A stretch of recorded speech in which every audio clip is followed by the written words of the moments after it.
नमस्कार आणि सुप्रभात. मी रेणुका. या बुलेटिनमध्ये तुम्हा सगळ्यांचं स्वागत. आणि या बुलेटिनमध्ये बातम्या बघणार आहोत थोडक्यात. त्यातली सुरुवातीची बातमी आपण बघतोय. आजपासून राज्यातली मंदिरं खुली झाली आहेत आणि इतर धर्मियांची धार्मिक स्थळं देखील आज खुली होत आहेत. मंदिरं सर्वसामान्यांसाठी खुली करण्यात आली असली तरी नियमांचं पालन करूनच भाविकांना मंदिरात प्रवेश दिला जातोय.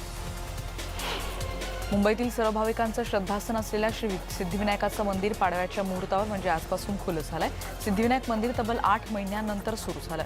गणपती बाप्पाचं दर्शन घेण्याचा पहिला मान मुंबईतल्या घाटकोपर इथे अमित नाईक यांना मिळाला. भाविकांसाठी इथे टेम्पल ॲप तयार करण्यात आलं आणि त्यावर बुकिंग केल्यानंतरच भाविकांना दर्शन घेता येऊ शकेल अशी माहिती आदेश बांदेकर यांनी दिली आहे. पहिल्याच दिवशी 1000 भाविकांना बाप्पाचं दर्शन घेता येऊ शकेल. पुढची बातमी शिर्डीची साईबाबांच्या मंदिराची कवाडं देखील आज अखेर उघडली आहेत. 17 मार्चला ही कवाडं बंद झाली होती. इथे दर्शनासाठी भाविक यायला सुरुवात झाली आहे. 6000 भाविकांना एका दिवशी दर्शन मिळू शकेल. 3000 भाविकांना ऑनलाईन पेड पास बुक करावा लागेल. 2000 भाविकांना शिर्डीत ऑफलाईन पास दिला जाईल. 1000 ग्रामस्थांना दररोज दर्शन दिलं जाईल. भाविकांना डिस्टन्सिंगचं पालन करावं लागणार आहे. त्याचबरोबर मास्कचा वापर देखील इथे बंधनकारक असणार आहे. आजपासून राज्यातली मंदिरं दर्शनासाठी खुली झाली आहेत. पंढरपुरातही पाडव्याच्या निमित्तानं आकर्षक फुलांची आरास करण्यात आली आहे. कष्टकरी जनतेचं आराध्य दैवत असलेल्या विठोबा रखुमाईचं दर्शन आजपासून सुरू होत आहे. या निमित्तानं पिंपरी चिंचवड दिघीचे भाविक संतोष तानाजी वाळके यांनी ही सजावट केली आहे. गाभारा आणि सगळ्या मंदिर परिसरात गुलाब, ऑर्किड आणि झेंडूच्या फुलांची सुंदर सजावट पाहायला मिळते. औरंगाबादमध्ये देखील ग्रामदैवत भद्रा मारुती मंदिर आज उघडण्यात आलंय. शिवसेनेचे ज्येष्ठ नेते चंद्रकांत खैरे यांच्या हस्ते विधिवत पूजा करून हे मंदिर भाविकांसाठी खुलं करण्यात आलंय.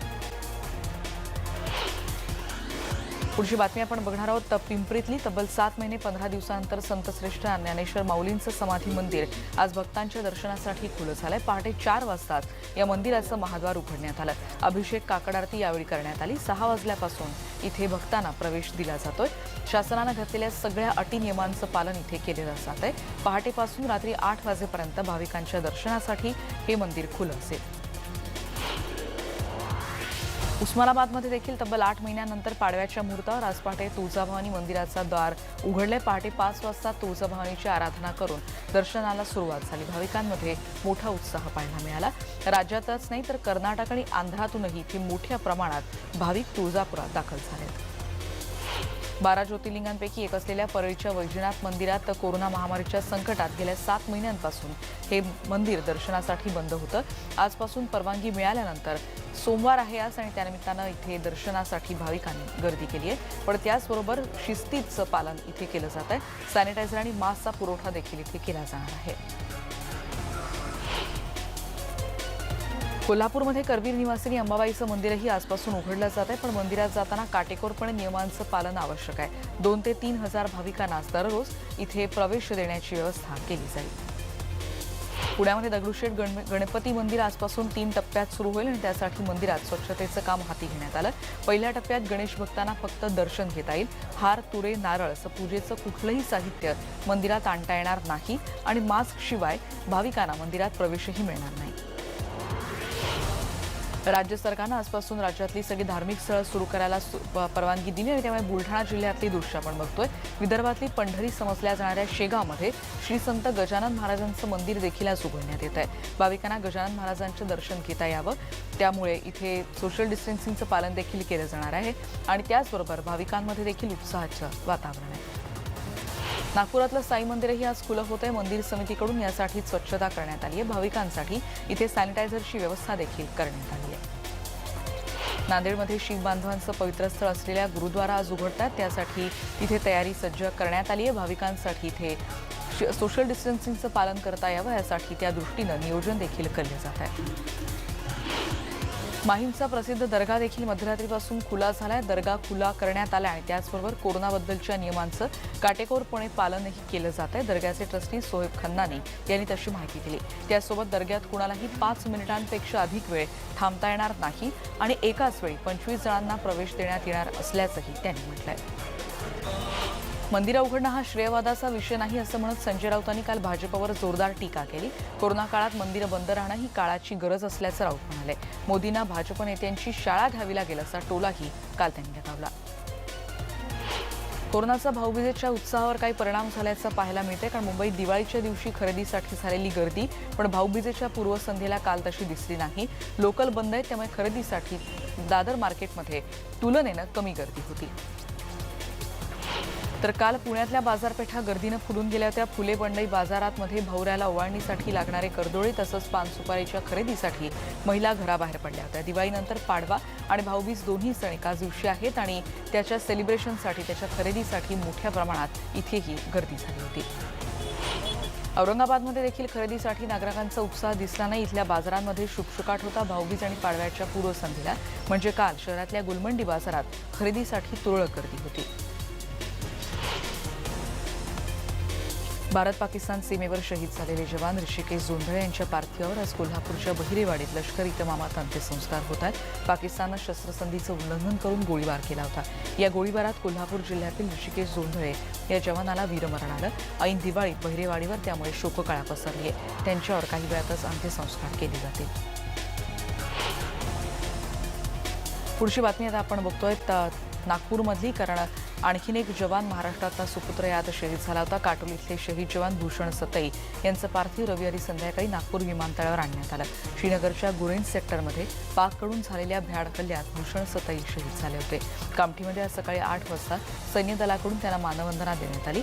त्यानंतर काही वेळातच म्हणजे 10 वाजता मूळ गावी काटोलला शासकीय इतमामात त्यांच्यावर अंतिम संस्कार केले जातील.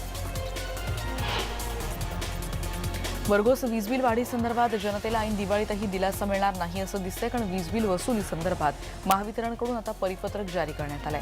थकबाकी वसुलीसाठी मेळावे घेण्याचं महावितरणने निर्देश दिले. विधान परिषदेचे विरोधी पक्षनेते प्रवीण दरेकरांनी राज्यपाल भगतसिंग कोश्यारींची काल भेट घेतली.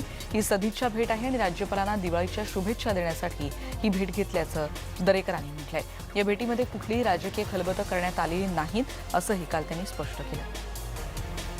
आमदार रवी राणा आणि खासदार नवनीत राणांना पोलिसांनी ताब्यात घेतले. मातोश्रीवर आंदोलनासाठी जात असताना पोलिसांनी या दोघांना ताब्यात घेतले.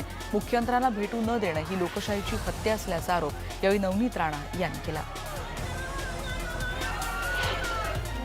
त्यानंतर या दोघांनी कार्यकर्त्यांचं पोलीस आयुक्त कार्यालयात आंदोलनाला सुरुवात केली आहे. शेतकऱ्यांना हेक्टरी 50,000 द्यावेत आणि लॉकडाऊनच्या काळात आलेलं वाढीव वीज बिल अर्ध माफ करावं असं दाम्पत्य या मागणीसाठी त्यांनी मातोश्रीवर आंदोलनाचा पवित्रा घेतला होता. पण त्या दरम्यान पोलिसांनी या दोघांनाही ताब्यात घेतलं. राणा दाम्पत्याच्या अटकेनंतर कार्यकर्ते संतापलेत आणि संतापलेल्या कार्यकर्त्यांनी बडनेरा रेल्वे स्थानकात विदर्भ एक्सप्रेस रोखली होती. आमदार रवी राणा आणि 20 शेतकऱ्यांची अखेर कारागृहातून दुपारी नंतर सुटका करण्यात आली. कारागृहाबाहेर कार्यकर्त्यांनी जल्लोष केला. शेतकऱ्यांसाठी आंदोलन करणाऱ्या रवी राणा यांना काल अटक झाली होती. याचबद्दल देवेंद्र फडणवीस यांनी देखील सरकारवर टीका केली. शेतकऱ्यांचं निवेदन घेऊन राणा दाम्पत्य मुंबईकडे निघालं असताना त्यांना ताब्यात घेण्यात आल्याचं फडणवीसांनी म्हटलंय. आंदोलन केल्यावर अटक होते, हे थांबणार कधी असा सवाल फडणवीसांनी उपस्थित केलाय.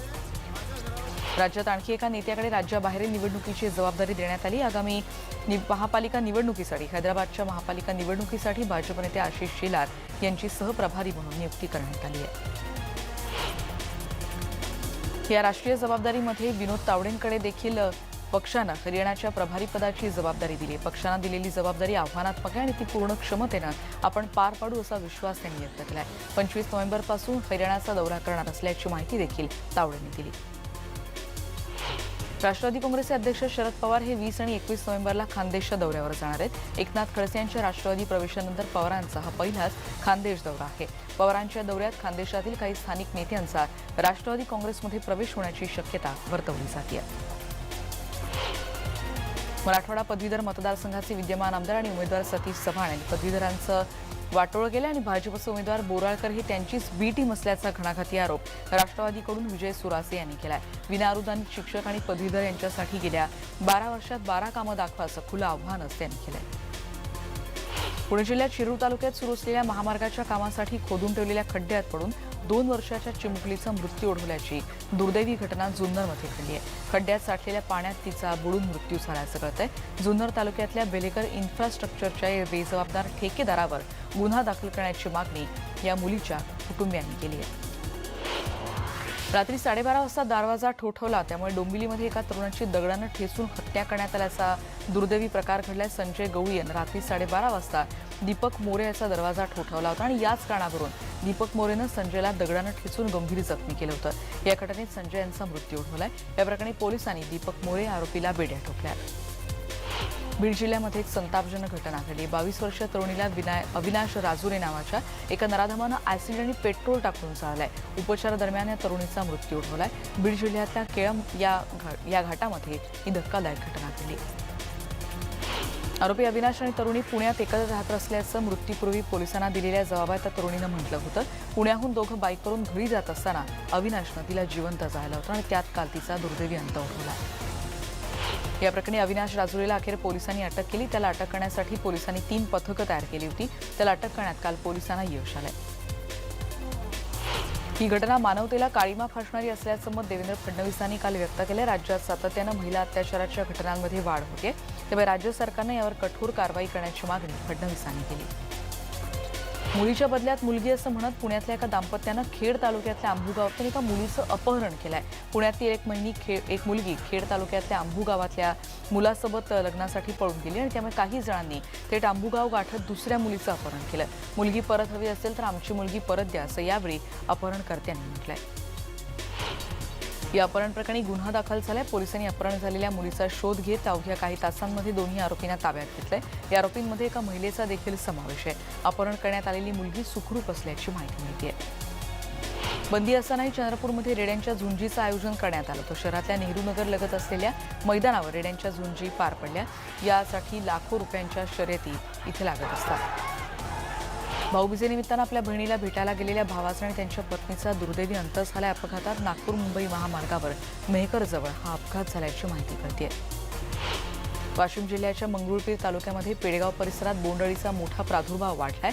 कारण हातातोंडाशी आलेला घास बोंडअळीनं हिरावलाय. त्यामुळे 4 एकरवरच्या उभ्या कपाशी पिकावर पेडगावमधल्या रामदास मोळे अपंग शेतकऱ्यानं ट्रॅक्टर चालवून कपाशी नष्ट केली आहे. शासनानं आता तरी पंचनामे करून नुकसान भरपाई देण्याची मागणी शेतकरी करतात.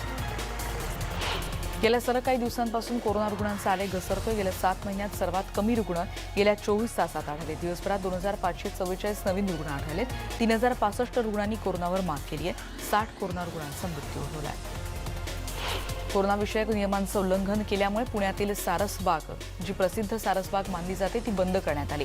सारसबाग अनिश्चित काळासाठी बंद करण्याचा निर्णय काल पालिकेच्या उद्यान विभागानं घेतला.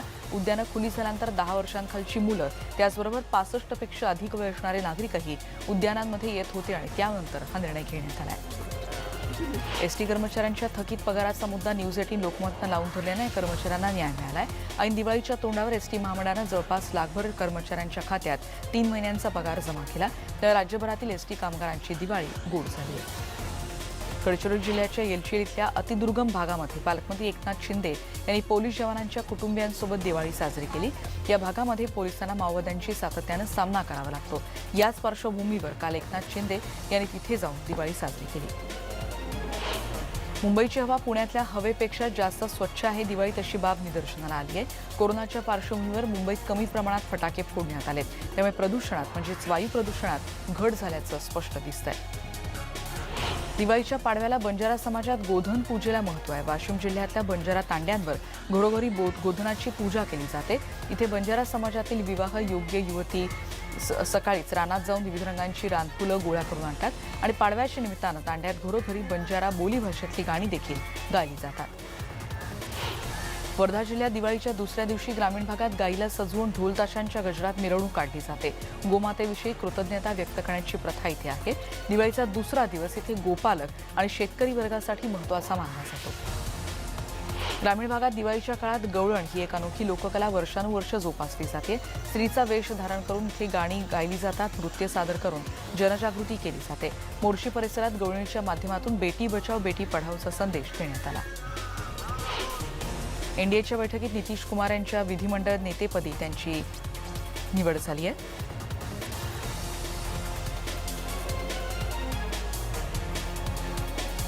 नितीश कुमार 7व्यांदा त्यांची मुख्यमंत्रीपदी निवड झाली. बिहारमध्ये रालोआच्या नेतेपदी एकमतानं निवड झाल्यानंतर मुख्यमंत्री नितीश कुमार यांनी रविवारी राज्यपाल फागू चौहान यांनी त्यांची भेट घेतली आणि राज्यात सरकार स्थापनेचा दावा केला. बिहारचे उपमुख्यमंत्री सुशील मोदी हे देखील नितीश कुमार यांच्यासोबत राजभवनावर गेले नव्हते. पक्षाचे निरीक्षक आणि संरक्षण मंत्री राजनाथ सिंह यांच्या समवेत ते राज्य अतिथीगृहात गेल्यामुळे सुशील कुमार मोदी यांच्याऐवजी अन्य नेत्याला उपमुख्यमंत्रीपद दिलं जाणार अशी चर्चा सुरू होती. त्या उपमुख्यमंत्री पुन्हा एकदा मोदी असणार की नाही याबद्दलचा सस्पेन्स कायम होता. भाजप आणि संघ परिवारानं गेल्या 40 वर्षात खूप काही दिले, त्यामुळे पुढे जी जबाबदारी मिळेल ती पूर्ण क्षमतेने पार पाडणार असल्याचं ट्विट सुशील कुमार मोदी यांनी केलंय. कार्यकर्त्याचं पद कोणीही हिरावून घेणार नाही असं ट्विटमध्ये त्यांनी म्हटलंय. निवडणुकीनंतर महागठबंधनात वादाची ठिणगी पडायला सुरुवात झाली. राष्ट्रीय जनता दलाचे नेते शिवानंद तिवारी यांनी काँग्रेसवर निशाणा साधलाय. यामध्ये काँग्रेस ओझं बनली होती अशी टीका त्यांनी केली आहे. राहुल गांधींनी फक्त 3 दिवस प्रचार केला आणि प्रियांका गांधी फिरकल्या देखील नाही तसा टोला शिवानंद तिवारी यांनी लगावलाय. ज्या लोकांना बिहारची जनता ओळखत नाही ते लोक प्रचारासाठी आले होते, त्यामुळे काँग्रेसनं चूक केली असंही त्यांनी म्हटलंय. आज जैनाचार्य श्री विजय वल्लभ सुरीश्वर महाराज यांची 151वी जयंती आहे.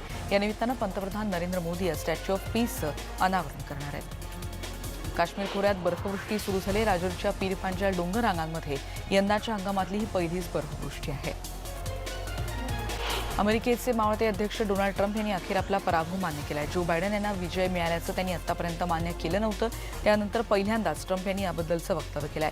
जो बायडन जिंकलेत, पण त्यांचा विजय हा गैरमार्गानं मिळवलेला आहे असा आरोपही ट्रम्प यांनी केलाय. ट्रम्प अजूनही बायडन यांना सहकार्य करायला तयार नाहीत आणि अध्यक्षांचं निवासस्थान असलेलं व्हाईट हाऊसही त्यांनी अजून सोडलेलं नाही. अमेरिकेत पुन्हा एकदा कोरोनाचा कहर सुरू झाला. गेल्या 24 तासात अमेरिकेत 1,87,000 कोरोना रुग्णांची नोंद झाली. त्यासोबत 1400पेक्षा जास्त जणांचा कोरोनामुळे मृत्यू झाला. राजधानी दिल्लीत वायू प्रदूषणाच्या पातळीत मोठ्या प्रमाणात घट होणं गरजेचं आहे, पण थोडीशीच घट झाली आहे. दिल्लीकरांना थोडासा दिलासा मिळू शकलाय. पराळी जाळत असल्यामुळे दिल्लीच्या वायू प्रदूषणात वाढ झाली होती आणि दिल्लीची दृश्यमानताही कमी झाली होती. आता दिल्लीची स्थिती थोडी चांगली आहे असं एका दिल्लीकरांनं मत व्यक्त केलंय. 19 सप्टेंबरपासून सुरू झालेल्या आयपीएलचा हंगामाचा शेवट झाला. युएईमध्ये हंगाम खेळवला जात होता. 13व्या हंगामाच्या आयोजनासाठी बीसीसीआयनं युएई क्रिकेट बोर्डाला $14 लाख दिले होते. पुढे बीसीसीआयनं आयपीएल 2021 आणि इंग्लंड विरोधात मालिकेसाठी युएई क्रिकेट बोर्डासोबत करार केला. हा हंगाम संपल्यानंतर बीसीसीआयनं लगेचच पुढच्या हंगामाची तयारी सुरू केली आहे. यासाठी 9वा संघ मैदानात उतरवण्याची तयारी बीसीसीआयनं केली आहे. अदानी ग्रुप आणि संजीव गोयंका ग्रुप 9व्या संघासाठी बोली लावतील अशी शक्यता वर्तवली जाते. रोहित शर्माच्या नेतृत्वात मुंबई इंडियन्सचा आयपीएलमध्ये विजय झालाय. विजयानंतर विराट कोहलीनं T20 संघाच्या कर्णधार पदावरून पायत्वार होऊन रोहितकडे नेतृत्व सोपावं अशी मागणी जोर धरते. रोहितनं आता भारतीय संघाचं नेतृत्व करावं असं इंग्लंडचे माजी कर्णधार नासिर हुसैन यांनी मत व्यक्त केलंय. राष्ट्रीय निवड समितीला चांगले उमेदवार मिळणार आहेत आणि भारताचा माजी वेगवान गोलंदाज अजित आगरकर अध्यक्षपदाच्या शर्यतीत आघाडीवर असल्याची चर्चा आहे. चेतन शर्मा, मणिंदर सिंग त्याचबरोबर शिवसुंदर दास यांसारख्या अव्वल माजी खेळाडूंनी राष्ट्रीय निवड समिती सदस्यासाठी आपले अर्ज भारतीय क्रिकेट नियामक मंडळाकडे पाठवलेत. अजित आगरकर यांना 231 आंतरराष्ट्रीय सामने खेळण्याचा अनुभव आहे पाठीशी, त्यामुळे शर्यतीत त्याचं नाव आघाडीवर असल्याचं म्हटलं जात आहे. पुढची बातमी आपण बघतोय. मर्सिडीजच्या लुईस हॅमिल्टननं निर्विवाद वर्चस्व गाजवत तुर्किश ग्रांप्री फॉर्म्युला 1 शर्यतीचं जेतेपद पटकावलंय. 7व्यांदा जगज्जेता होण्याचा मान त्यानं मिळवलाय. या कामगिरीसह त्यानं मायकल शुमाकर यांच्या विक्रमाशी बरोबरी साधली आहे. या मोसमातील 10वी शर्यत जिंकत हॅमिल्टननं कारकिर्दीत 94 जेतेपद पटकावण्याचा विक्रम आपल्या नावावर केलाय. माझं स्वप्न प्रत्यक्षात साकार करण्यासाठी मेहनत घेणाऱ्या प्रत्येकाचा मी आभारी आहे असं हॅमिल्टननं म्हटलंय. आयपीएलमध्ये सूर्यकुमार यादवनं जबरदस्त कामगिरी केली आहे. मुंबई इंडियन्सचा धडाकेबाज फलंदाज यादव आता भारताचा AB डिव्हिलियर्स आहे असं मत हरभजन सिंगनं व्यक्त केलं. दिल्लीचा पराभव करत मुंबईनं 5व्यांदा जेतेपदावर नाव कोरलं. या विजयात मुंबईकर सूर्यकुमार यादवनं मोलाची भूमिका बजावली असंही हरभजन सिंगनं म्हटलंय. भारत आणि ऑस्ट्रेलिया यांच्यामध्ये 27 नोव्हेंबरपासून वनडे आणि कसोटी सामने सुरू होत आहेत आणि त्यासाठी ऑस्ट्रेलियाचा कर्णधार स्टीव्ह स्मिथनं आतापासूनच टीका करायला सुरुवात केली आहे. भारतीय संघ आखूड टप्प्याचे चेंडू टाकून मला बाद करण्यासाठी प्रयत्नशील असेल तर त्याचा मोठा फायदा ऑस्ट्रेलिया संघाला होईल. मी माझ्या क्रिकेट कारकिर्दीत अनेक आखूड टप्प्यात चेंडूंचा सामना केलाय, त्यामुळे चेंडू पाहून त्याला कसा टोलवायचा हा मी निर्णय घेतो, त्याची चिंता करत नाही असंही त्यांनी म्हटलंय. राफेल नदालला ATPचं विजेतेपद जिंकायचं आणि त्यासाठी त्यानं कसून सराव केलाय. जागतिक ATP फायनल्सचे कारकिर्दीतलं पहिलं जेतेपद पटकावण्याचं ध्येय राफेल नदालनं ठेवलंय. 8 खेळाडूंमध्ये वर्षाअखेरीस होणारी ही स्पर्धा नदालला एकदाही जिंकता आलेली नाही. या सगळ्या बातम्यांचा वेगवान आढावा घेतल्यानंतर या बुलेटिनमध्ये आता आपण इथेच थांबतो आहोत. पहा फक्त न्यूज 18 लोकमत.